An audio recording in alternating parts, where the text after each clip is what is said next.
celebration of John Smith Sr. in March 2016 at City Hall in Atlanta, and it begins with prayer, thanking God for Smith. A man of real intelligence. We thank you for Brother Smith. Sunlight and memories fill the reception room. Warriors of the civil rights movement with their children and grandchildren thanking John Smith Sr. for rising up with courage the way he did, when he did. Helping tell the world so long ago, when they were all so young, about their brand new Atlanta student movement. When the students couldn't get their message out to the mainstream media, including African American publications, the students got together and formed their own newspaper, and John Smith was there at the beginning.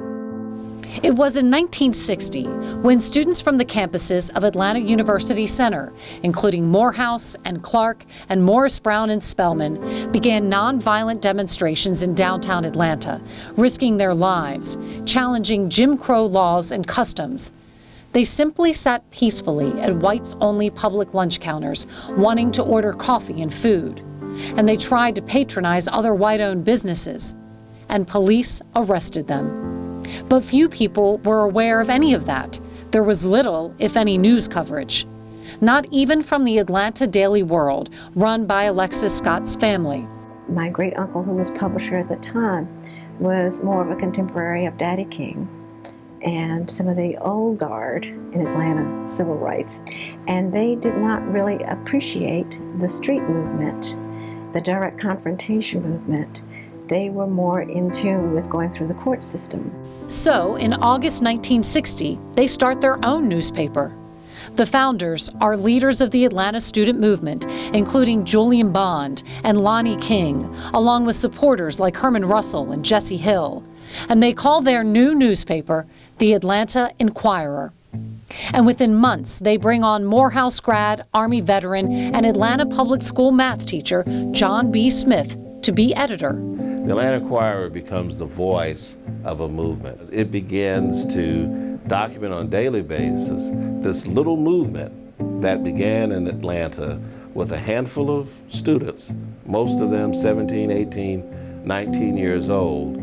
Smith's bold coverage in the Inquirer began to attract international attention for the student sit-ins, and the city of Atlanta ultimately transitioned to public integration without the riots some cities suffered.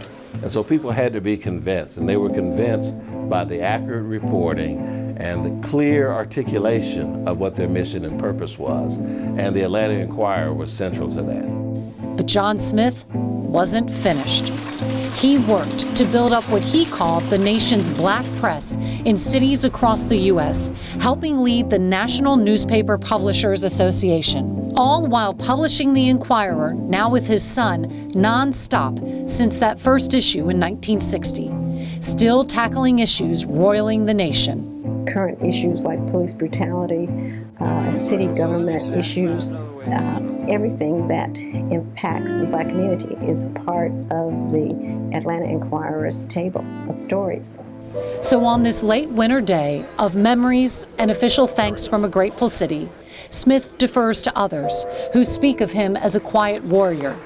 Smartphone cameras raised and recording as Robert Franklin, President Emeritus of Morehouse College, praises Smith and his mighty sword. Thank you for dipping your pen in acid and writing words that challenge the conscience. John B. Smith Sr., along with the founders of the Atlanta Inquirer, inductees into the 2016 Atlanta Press Club Hall of Fame.